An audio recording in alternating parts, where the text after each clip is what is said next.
Hello and welcome to this very, very important session, Accelerating a Nature Positive Economy for People and Planet. This comes towards the end of a wonderful week at the World Economic Forum. I commend the WEF for really terrific events over the last few days. And they've saved the best almost to last, which is about nature. And that's what we are going to talk about today. It's a bad news, good news story. Most of you know very well that the planet is in trouble. As humans, we've destroyed sort of half of the world's plants. We've lost 60% of the world's wildlife. Critical ecosystems are breaking. In 2014, so concerned about this, the nations of the world committed to stop deforestation by 2020. Instead, deforestation increased by 40%. Climate change has a two-way relationship with nature. Climate change itself is accelerating the loss of nature, but so too the loss of nature is accelerating climate change. How can we get out of this vicious cycle into a more virtuous cycle? But there's also good news, and that's what we're going to talk about today. How do we make this change that we need to make? There's a huge intellectual revolution that's taken place. Just look at the World Economic Forum itself, a remarkable integration of the role of food and agriculture and water and land and forests and seas in a way that's never happened before. And look at COP26 in Glasgow. Never before have we seen the integration of climate change and nature loss in a more wonderful way. And all kinds of commitments. Just as the world's nations committed to end deforestation back in 2014 and failed, so too 140 countries have committed at Glasgow to do it much more seriously by 2030. And this time it seems to have more teeth in it and certainly has more resources. $19 billion were put into the program for that. Philanthropy is also stepping up. I'm Andrew Steer, by the way, President and CEO of the Bezos Earth Fund. Our fund alone committed in Glasgow $3 billion for nature, $1 billion to conserve what we still have, $1 billion to restore what we've lost, and $1 billion to help transform food systems to get onto a more sustainable footing. And other foundations also joined in. A total of $5 billion was committed to conserve nature. So that's all good news. We have a panel today that's going to really unpack some of these issues, some really remarkable leaders. And we're going to try and have a sort of a realistic discussion, recognizing just what a dreadful state actually we're in, but how do we shift that so that we can build upon the hope? And let me say the World Economic Forum itself, through a whole range of its own activities, is contributing to this intellectual and practical revolution. The Nature Action Agenda, the new Nature Economy Report Series, the Tropical Forest Alliance, a whole set of issues on food as well. So we've got some really great analysis and data. You just saw some of that in the film. So let me introduce you to our panelists. First, Matilda Ernkrans, who is the Minister of International Development Cooperation of Sweden. Achim Steiner, who is the Administrator of the United Nations Development Programme. Bill Winters, who's the Group Chief Executive Officer of Standard Chartered Bank. Geraldine Matchett, who's Co-Chief Executive Officer and Chief Financial Officer of the great firm DSM. And Anish Shah, who is the Managing Director and Chief Executive Officer of the Mahindra Group, one of India's sort of iconic companies. So we can't do better than this. So let's start. I want to turn to you, Matilda Ernkrans, first. This is the 50th anniversary of the famous Stockholm Conference, which created the United Nations Environment Programme and really set us in a new direction. As you look towards celebrating that in June in Stockholm, what are your hopes for this year? And tell us about your own plans. Thank you very much, Andrew, and thank you for being a part of this panel, truly important. And for me, being the Minister of International Development Cooperation, it feels very good to be to take part in this panel, and also because my background is very much of the background of an environmentalist. I actually was for many years. I was the chairperson of the committee in the Parliament, the Committee on Environment and Agriculture. So I've been working very many years with these kind of questions, and now I've got the opportunity to be in the government as Minister for International Development Cooperation and working with this. So I've been talking a lot about the first UN conference on environment that was held in Stockholm in 1972. So I'm very happy to be a part of Stockholm Plus 50, and of course we need a game changer. We know that we need transformation towards net zero, nature positive and zero pollution, and we need a transformation that leaves no one behind and creates a healthy planet for the prosperity of all. And as you said, in June this year, we will host the Stockholm Plus 50 UN conference on human environment to mobilize energy for a strengthened, accelerated action and a showcase of solutions for a sustainable future. Because I truly believe that knowing what challenges we have ahead of us, we need to also focus on what kind of solutions do we think is necessary and needed. And actually some of them are up and running, and we can show that they are doing an immense difference. And I hope that Stockholm Plus 50 will provide sort of a timely opportunity for progressive governments, business actors, civil society, youth, and other stakeholders to advance the sustainability agenda, bridging the gaps between climate, biodiversity, economy, and the recovery from the pandemic. And of course, we can't do this without bringing in the youth.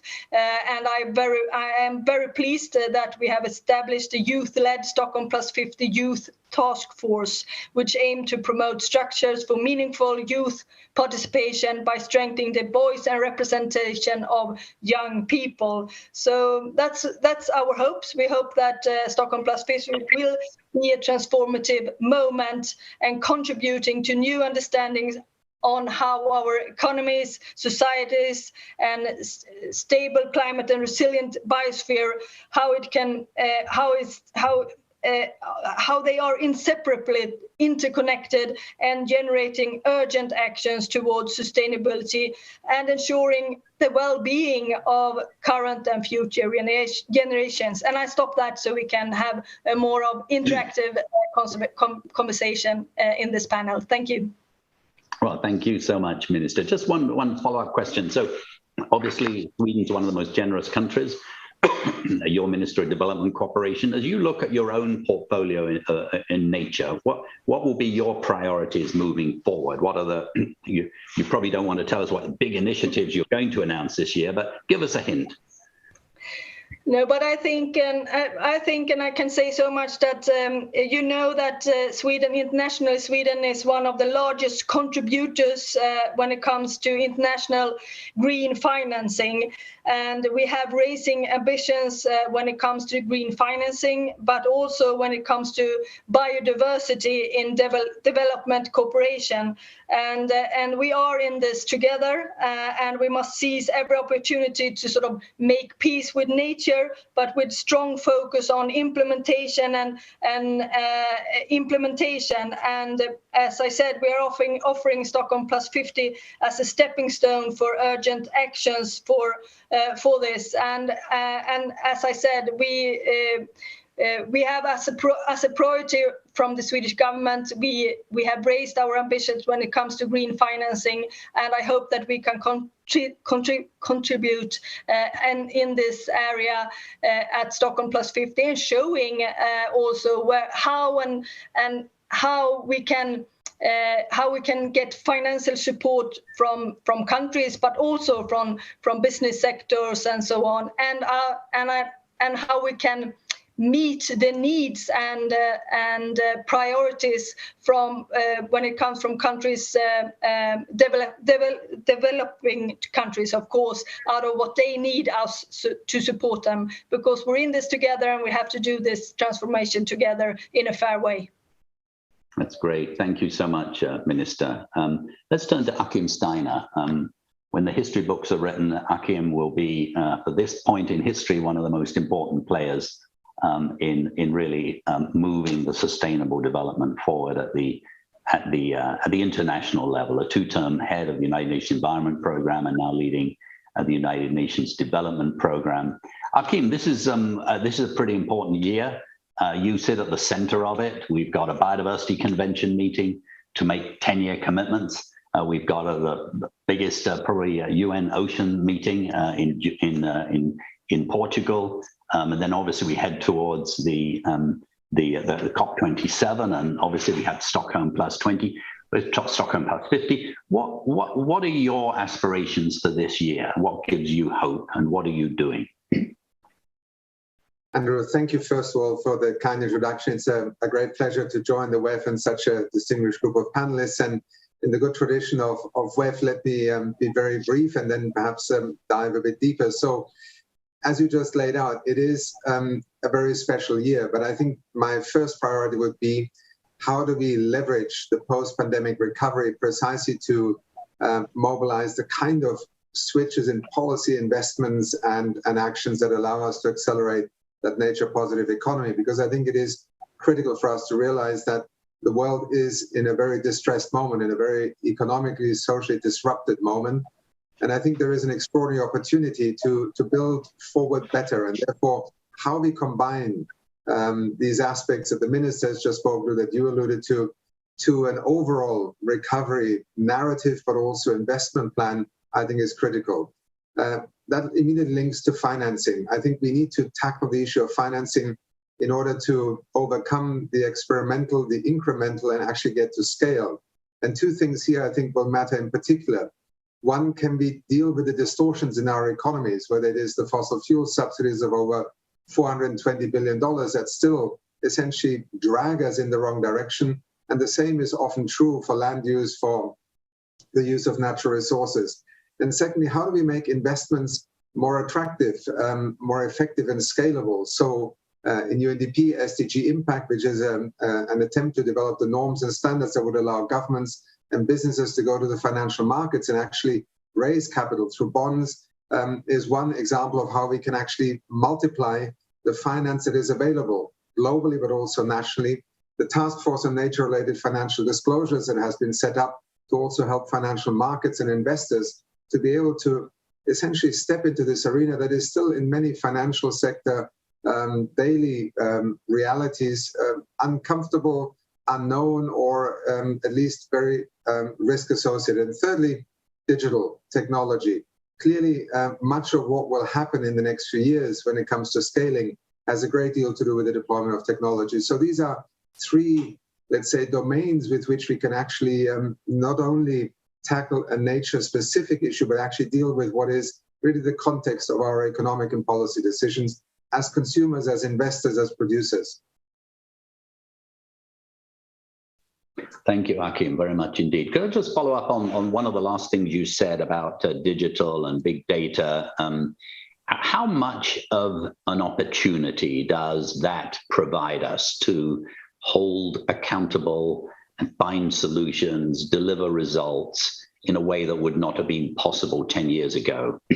And I know you at UNDP are doing a lot on this. Someone was just telling me yesterday about your plans to show the impact of climate change at a very, very granular level all around the world. I mean, that's going to be an amazing, amazing gift, actually. You know, I have in the last few years really begun to believe that digital is perhaps the single biggest transformative variable in the way that development choices, pathways can actually be rethought in the coming years. And this is not to, simply dream into a technology realm. It has a lot to do, first of all, with the ability to better understand what is happening.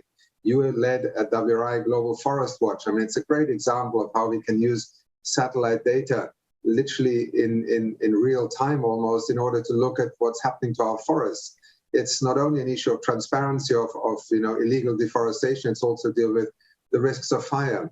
I think there are so many examples today that we are able to, first of all, monitor what's happening on our planet in real time and therefore act with an understanding rather than perhaps a vague notion of risks. Secondly, I think it is tremendously empowering. Citizens are able to now exercise, in a sense, their role as consumers, as investors, as essentially people who also are voters and elect governments, to really be able to see the consequence of their choices and decisions, and therefore much greater public accountability, but also empowerment, including in the consumer world, that I think is so crucial. And thirdly, I think it empowers communities. I mean, we have an Equator Prize winner last year from Peru, an indigenous community that is now using satellite imagery, mobile phones, to monitor forestry management in their domain and have almost managed to reduce it to virtually zero on their land. So also combining the world of indigenous communities, the custodians of so many vital assets, biodiversity assets on the planet, with state-of-the-art technology. The frontiers have simply been rewritten, and as UNDP also and personally, I think we have just begun to gain the kind of digital literacy to then be able to bring the benefits of this technology, but also the use and the impact to bear on the way we can actually achieve that nature-positive economy. That's terrific. Thank you so much, Hakim. Let's turn to Bill Winters of Standard Chartered Bank. Bill, you've been at the very center of something pretty revolutionary that's been going on, at least in terms of commitments, $130 trillion of assets under management committed to net zero by the middle of the century, and you have been one of the engineers of that. As you look at that commitment, and obviously there are some doubters, is it genuine and so on, what do we need to do in order to get the right amount of that going to where it's needed most with regard to nature and with regard to developing countries? Yeah, well, Andrew, thanks very much for having me and for that question. And you're right, the challenges are many. If we could just restate the context a little bit, something like 1/3 of the required emission reductions by 2030 need to come from natural climate solutions. We know that something like 90% of the practical solutions are sitting in emerging markets, developing countries. Indonesia and Brazil alone account for close to 30%. We also know that if we actually deliver these solutions, it's a real boost for economies locally, but also globally. Something like 400 million incremental jobs, $10 trillion of economic growth. So it's not all about cost, but there are enormous challenges, as you point out in your question. The funding gap for nature-based solutions is something like $1 trillion per year. Again, the bulk of the gap is in developing countries. So when we look at some of the research that we've done at Standard Chartered, we can see a reasonable line of sight on something like 60% of the financing being available in developed countries. In the lesser developed countries, it's far less. In sub-Saharan Africa, it's less than 10%. In other words, 90% of these projects, which themselves comprise 90% of the opportunity, could go unfunded. If we can't get the money, this 130 trillion that you referenced, which is the total assets under management for the entire group of asset managers and banks in the G-Defense organization. If we can't get that money to the right place, we're not going to accomplish our objectives.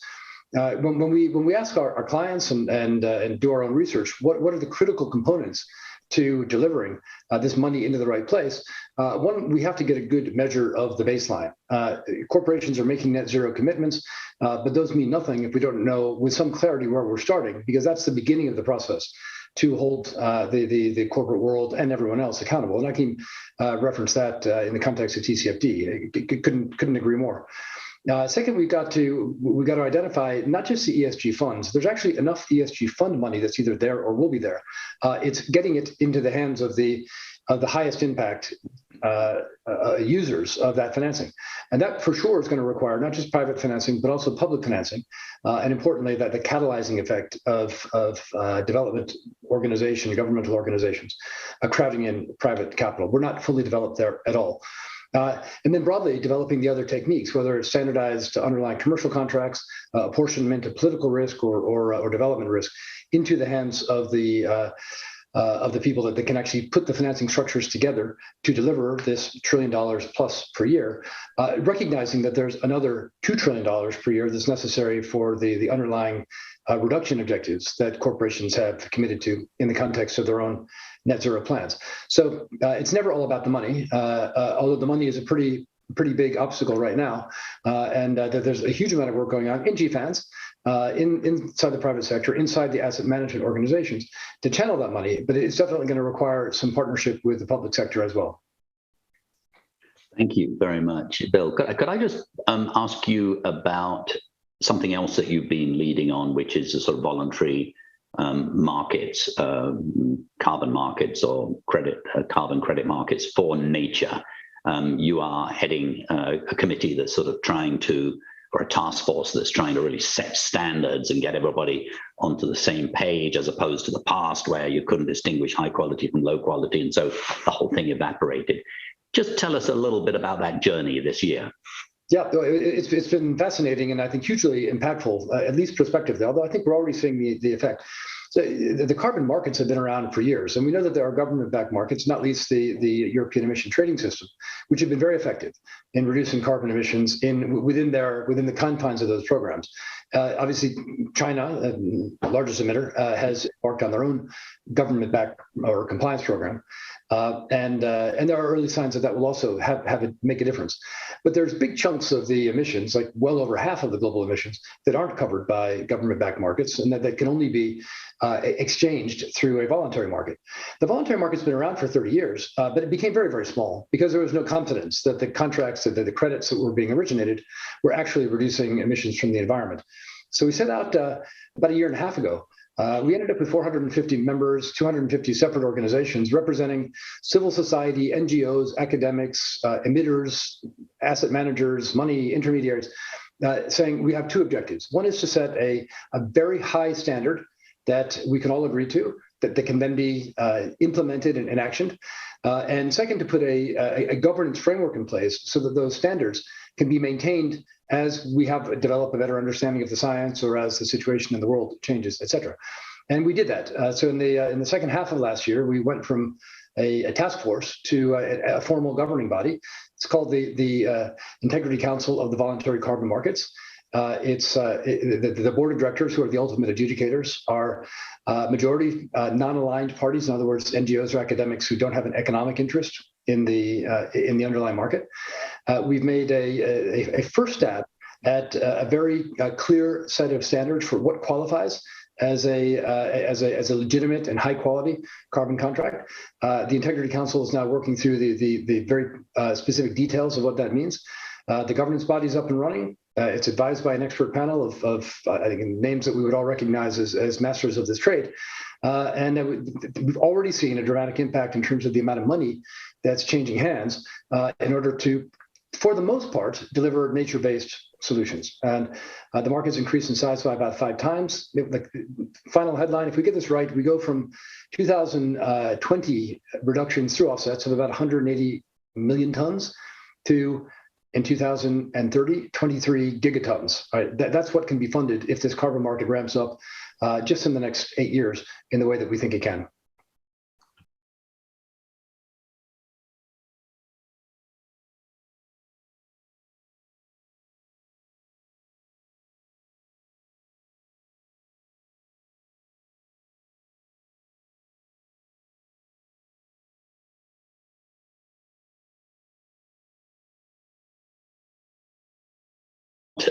Simply buy what they ought to be doing within their home turf. So first, you've got to get your own house in order, then enter these credit markets. Good. Let's turn to Geraldine Matchett. Geraldine, you run DSM, which is, for those of us that know it, is a remarkable company that uses science to make the world a better place. A lot of people don't know DSM so well, but you're huge, and you've got all kinds of products that actually are relevant to our discussion today. And you look at the whole food system in an unusual way. Tell us, just tell us a little bit about that. What gives you hope, and what are you planning to do? Thank you, Andrew. And I have to say, this is already a fascinating panel. I was listening to Bill. I am both a CFO by training and a geographer. And we must never forget that the best mechanism to draw down carbon from the atmosphere is photosynthesis.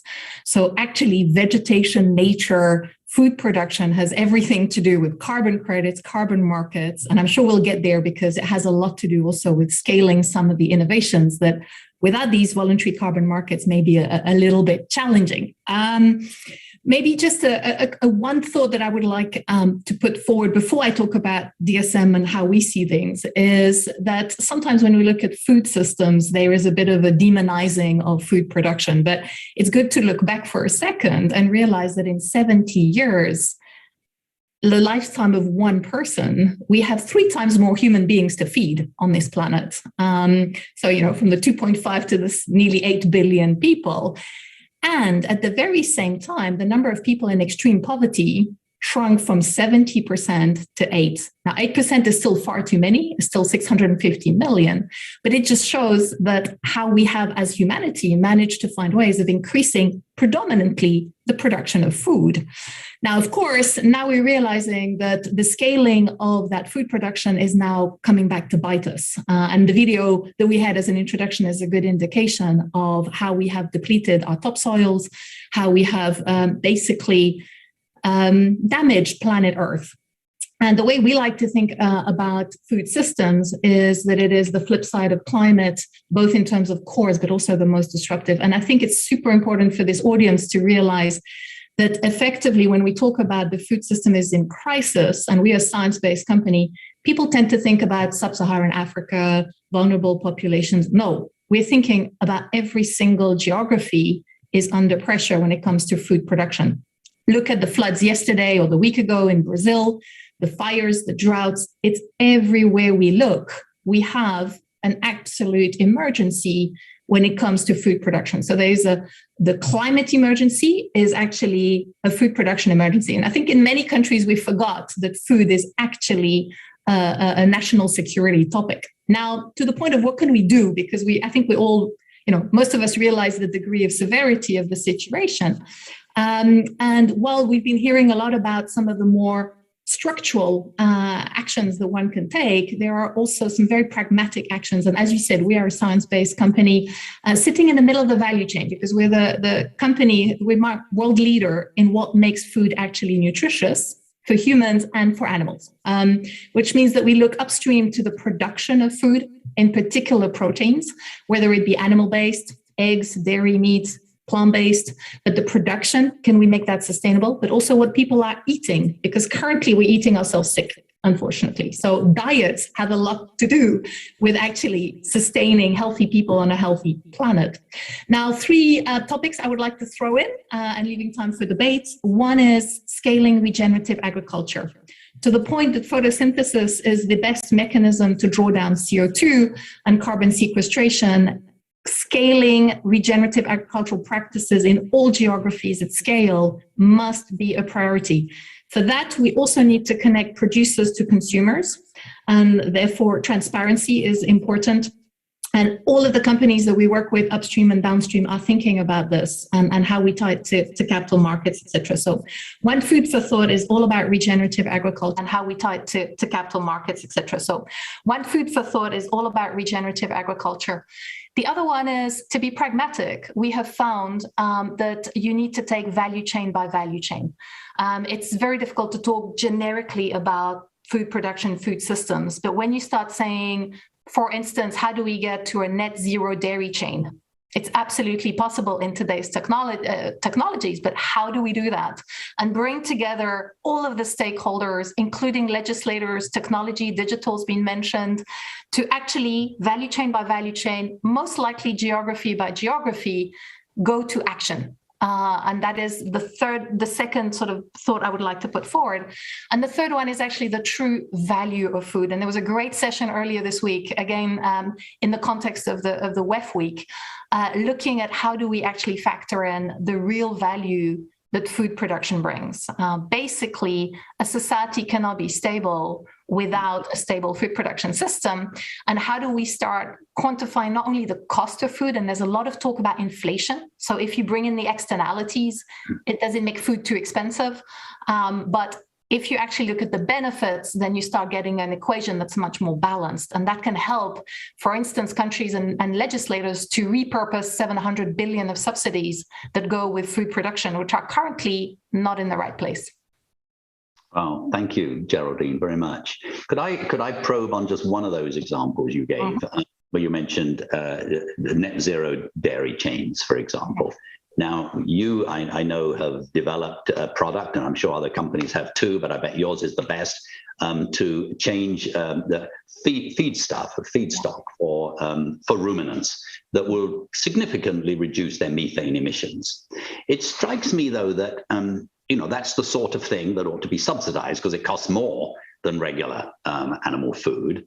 Governments, for the most part, are quite willing to put a lot of money into renewable energy, into electric cars. They're willing to put a lot of money into agriculture, but actually aren't using their money to, if you like, tweak the incentive structure. I mean, are you hopeful? What should we do about that? I mean, should that be part of voluntary carbon markets, for example, subsidizing that? And which countries are taking this issue seriously?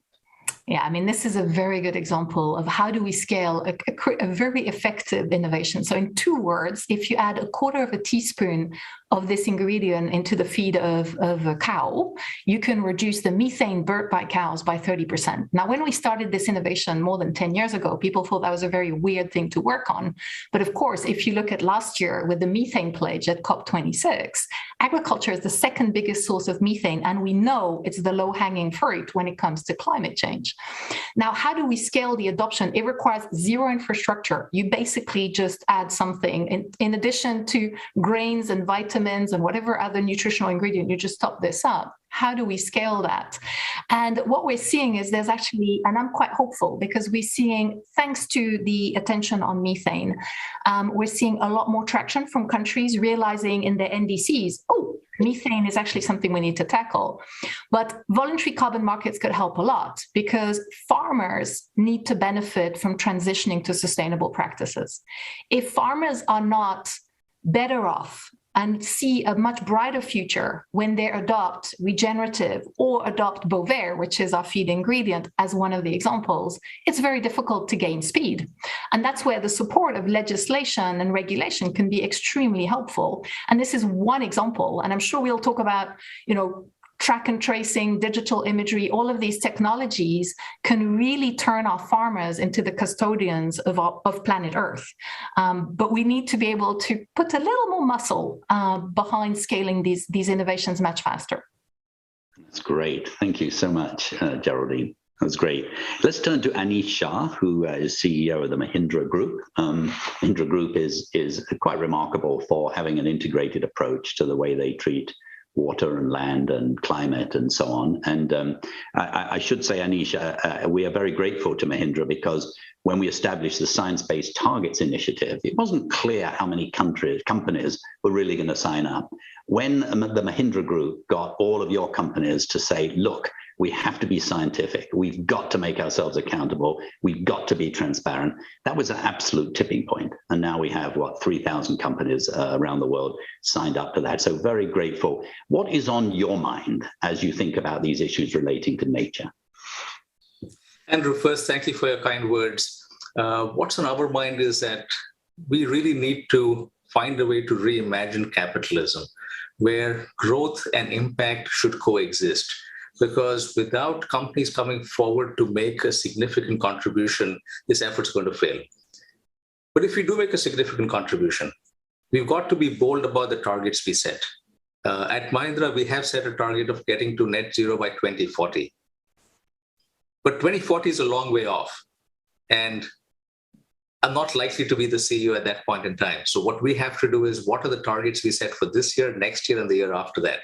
And that's really the path we're laying out. But what we've also learned is it's not about just what we do within the confines of the company. It's how we engage with the broader communities. And let me give 2 examples here. Our journey started about 15 years ago. And one of the projects we commenced was Project Haryali. Haryali means greenery. And we've planted about 20 million trees at a run rate of roughly 1 million a year at this point in time. Our target is to get to 5 million trees a year in the next 5 years.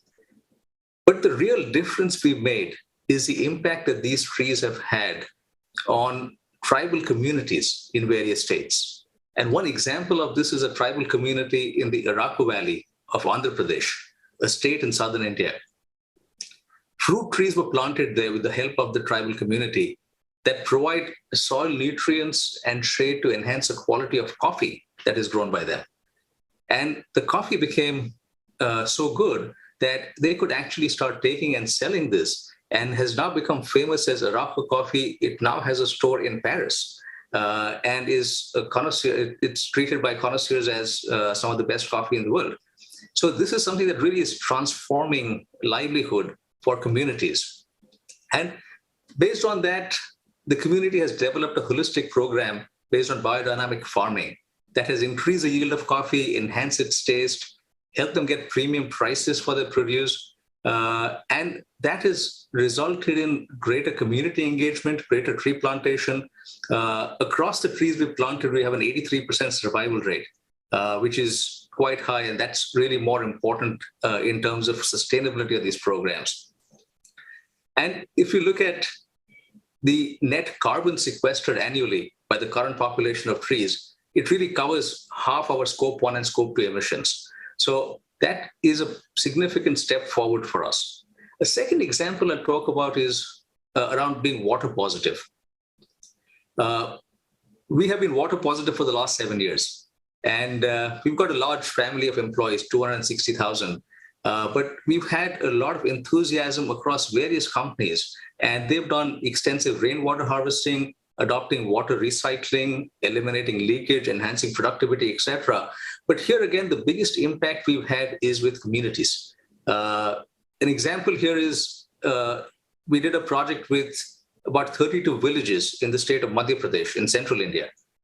It was a watershed development project spread over 10,000 hectares. And in partnership with the state government, this led to a 3.5 times increase in per capita income for 20,000 rural Indians in 5 years. And this was essentially due to large-scale rainwater harvesting. And that, again, is changing lives of communities. And these are things that are enabling the communities to get involved in these projects and give us a much bigger impact. So really, in summary, the role of corporates I would look at is to be a catalyst for some of these changes and be able to make them much more far-reaching. Thank you very much, Anish. Could you say a word about the corporate sector leadership in India as a whole? I mean, obviously, you are a global leader and a leader within India, and that's why we're asking you these questions. But as you look around your colleagues, is this agenda now increasingly intuitive because obviously the damage to nature is so great, or is there still a big job to be done with CEOs? I think there is a lot of awareness. Awareness really took place a few years ago based on what we've seen around us. But a lot of action has taken place over the last few years. And I see tremendous momentum specifically over the last 12 months. So a lot more companies are realizing that they have to take a leadership role in this. Without them, this is not going to change. And we're starting to see that happen. So I would be very optimistic on that front. Yeah, that's encouraging. Thank you very much. I'd like to ask you, before we turn to our final question, I'd like to ask you all a question that's on my mind, having listened to you all. And by the way, it's very inspiring to listen to you. We have plenty of commitments right now. I mean, maybe not enough, but we've got a lot of commitments. And we've had commitments before. We've had biodiversity targets that were set 10 years ago. We haven't reached them. We had, as I mentioned before, the forest targets. We didn't reach them. We now have a lot more targets.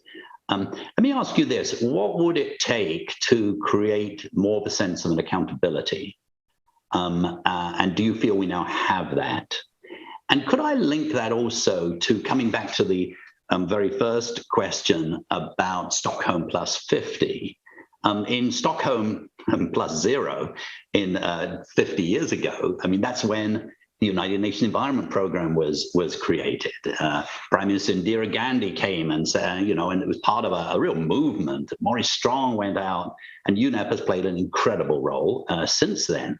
Are there institutional changes that we need to see to bring about the accountability we talk about. Now, just anyone who wants to address that, please just try and do it. Maybe we turn first to you, Achim. You've thought a lot about this.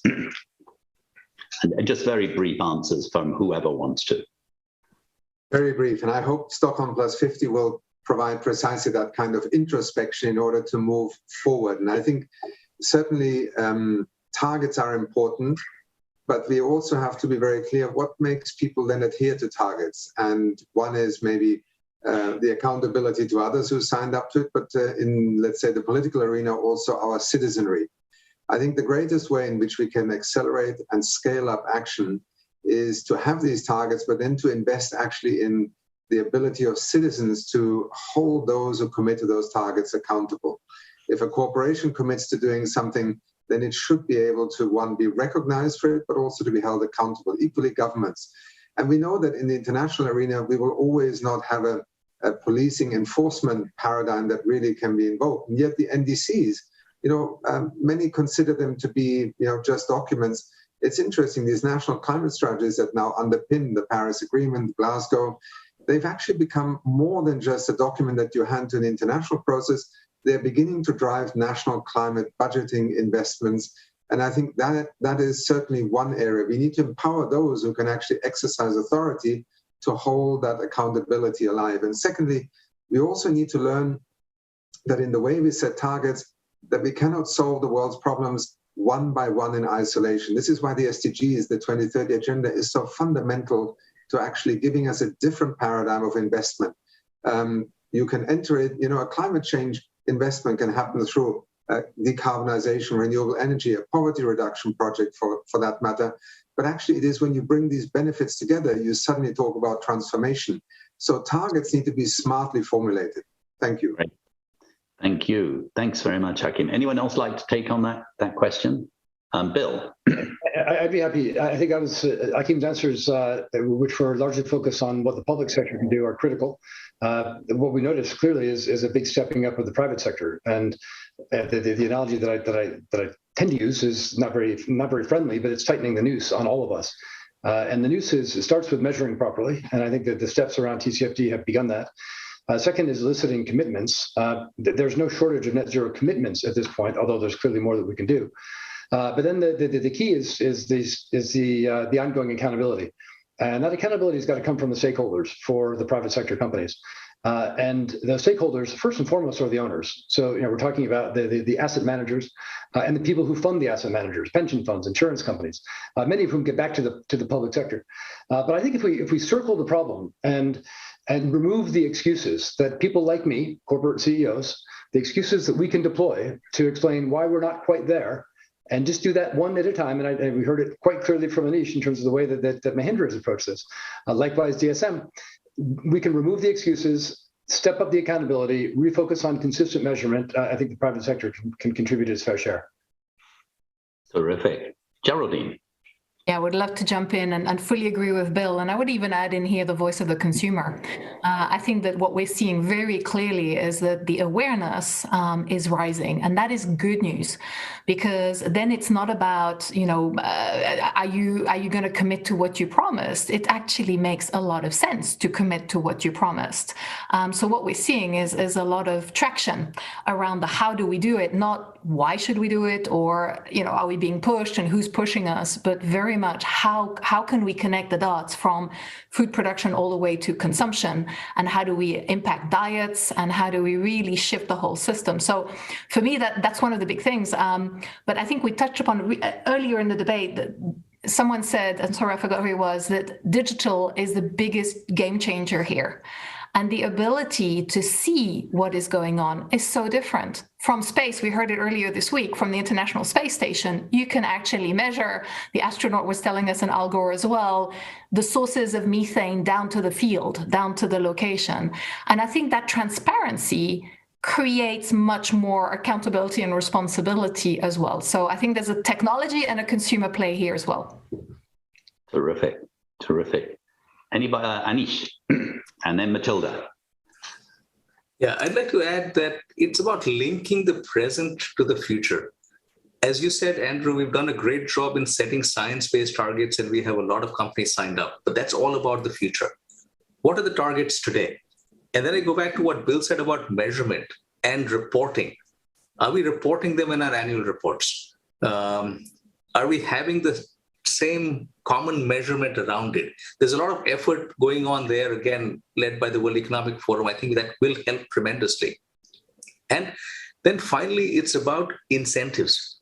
I also do agree with Bill that the owners do have to wield the stick in some form, but with the stick, there are incentives in terms of funding, in terms of what consumers will look for in companies that they want to associate with.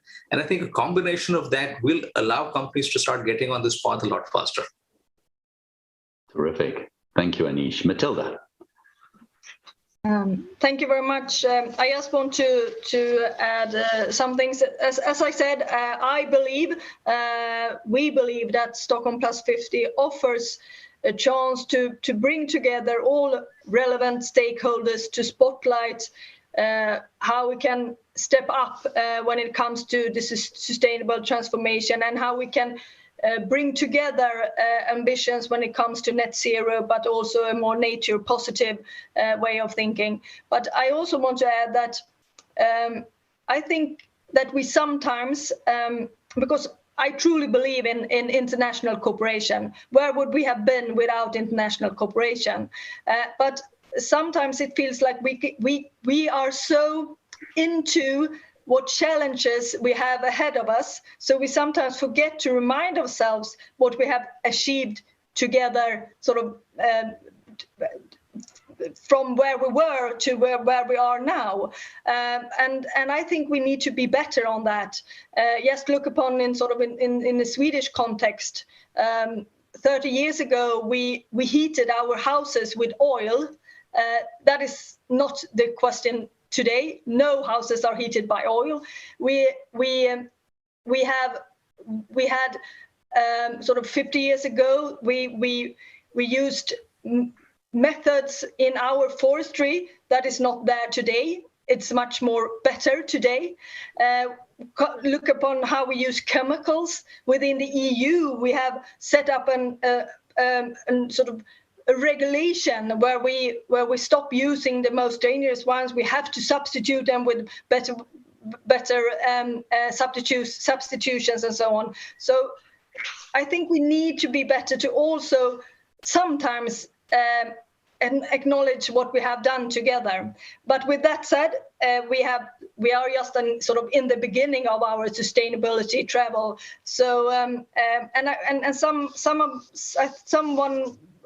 we have touched upon it, but I think what we can do is also have sort of more transparency when it comes to sort of nature-related risks, so that companies and also financial institutions, because we want sort of the money to go to good things, but so they can evaluate their exposure to risks such biodiversity degeneration and deforestation and so on, and take action to eliminate it. And so that sort of civil society can hold companies and politicians sort of accountable to their commitments and keep up the pressure. So and also when it comes to sort of development policies and development finance, we can also make that more nature positive. So we can see that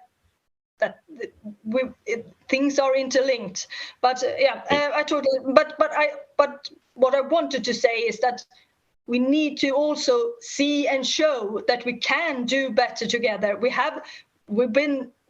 And show that we sort of bring in a sense that we actually can do better together, and we have shown it if we look backwards and sort of the challenges we have ahead. How can we must sort of address them together. Thank you.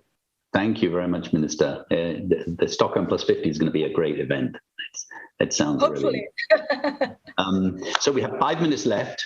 One question, maximum of 1 minute from each of you. Each of you have 2 jobs. You have your main job, which is running the huge institution that you are in charge of. But you also have a job globally. When you speak, people listen. When you convene, they come. and you're all involved in creating coalitions and trying to move across tipping points. So it's the sentence begins in 2022. In order to advance the nature agenda, I will ... And why do we go in the reverse order? Could we start with you, Anisha? Thank you, Andrew. In 2022, I will ensure that we have a very clear roadmap laid out to get to net zero by 2040 with specific actions in the field of water positivity, zero waste to landfill, energy productivity, and looking for new technologies that will help us get there. Perfect. Thank you very much. Let's go to Matilda. No, Geraldine. Me? Okay, thanks, Andrew. In 2002, I will seek to maintain the momentum that was built with the UN Food System Summit and to get the private sector behind that momentum. And to do that, it is to increase the number of CEO coalition members from the 100 million Pharma Coalition to bring the different stakeholders, because we need to elevate food systems from what it is today, which is about producing and selling food, to seeing it as the societal and survival topic that it needs to be. So expanding the coalition. Thank you so much. That was great, Geraldine. Bill Winters. So in 2022, I'm committed to implementing the Net Zero Transition Plan, which was a very detailed plan along with the white paper that we produced last year. It is in full swing, but the commitment is to deliver a disproportionate share of that 10-year transition plan over the course of 2022. Wonderful. Thank you. Akim. Well, in 2022, I will continue to focus on ensuring that we don't go back to where we were. I think, again, to where I started, it's a very, very difficult moment for many countries, for many communities. The temptation to simply scramble back to where we were would be a terrible lost opportunity. So investing in that transition that allows us to invest precisely in the topics we have covered in our discussion is really at the forefront of my work and that of my institution, I think of many of us. So with optimism, with perspective, and with courage to look forward. Thanks. That's great. Thank you, Akim, very much. Matilda, Minister. Thank you very much. In 2022, I hope that we have been able to reduce people's poverty by putting together the net zero and nature positive agenda, and that countries throughout the world actually are not only committed to goals, they also deliver on those goals with money and with also a great deal of courage, because otherwise we can't do this sustainable travel to sustainability. Thank you. Great. Thank you so much, Matilda. And in 2022, I will be watching all of you with great joy deliver what you just said you're going to be doing. In addition to that, I will be following up with you and many other leaders in the field to try and figure out how we at the Bezos Earth Fund can allocate the precious resources that we've been entrusted with in a way that actually advances the transitions that will be required. And this is not easy, but it's a very exciting task. This is a wonderful discussion. It is not my job to summarize. It would be impossible to do that. But I'm really delighted that Gimhui Neo, the new managing director of the World Economic Forum, responsible for the Center for Nature and Climate, who's just arrived last month, he is going to summarize for us and take us home. But first, I'm not sure whether it's my job to thank the panel or whether it's yours, Gimhui, but let me thank Geraldine, Matilda, Bill, Akim, Anish. What a treat to listen to all of you. Thank you so much, and welcome, Gimhui. Thank you, Andrew, and thank you for your excellent moderation, and more importantly, thank you for your leadership in this space, and we very much look forward to working very closely with the Earth Bezos Fund to see how we can continue to push the climate action and nature action forward. Thank you to the panelists. Really enjoyed listening to your various comments and insights. Mr. Unkrans, Ms. Geraldine Matchett, Mr. Anish Shah, Mr. Achim Steiner and Mr. Bill Winters. It's a very important issue, and we really enjoyed hearing from you today. As I listen and reflect on your comments, I'm reminded of the 3 R's: the need for us to renew, the need for us to restore, and the need for us to revitalize our relationship with nature and its ecosystems. Nature is the source and sustenance of life, whether it's the air we breathe, the water we drink, and the food we eat. And every one of us needs that to go about our day-to-day survival.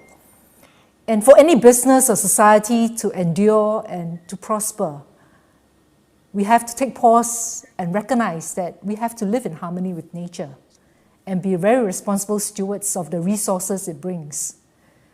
And today's session has reminded us of the need for us to act now before it is too late. Time is running out. We have to act together to avoid a tragedy of the commons. And we have to act at scale. And one of the panelists reminded us that we have to also act systematically, right? Because the dots are all interconnected to achieve the impact that is needed. At the World Economic Forum, we strive to be a force for good. We'll continue to work with you, build partnerships where stakeholders can engage to drive positive change. And we have launched several nature-related initiatives, including 100 Million Farmers, together with Geraldine's group, preventing deforestation through the Tropical Forest Alliance, 1trilliontrees.org, and also to look at how to better protect the oceans with Bluefoot systems. And you can find more information on these initiatives on our website, webforum.org. We also invite you to join us in these various endeavors. And in 2022, I, together with my team at the Center, will continue to explore more ways to build a nature-positive future with you and support the transition for a more sustainable, just, and resilient global economy. And thank you all for being with us today. I wish you a wonderful weekend ahead. Thank you. Thank you very much. Thank you.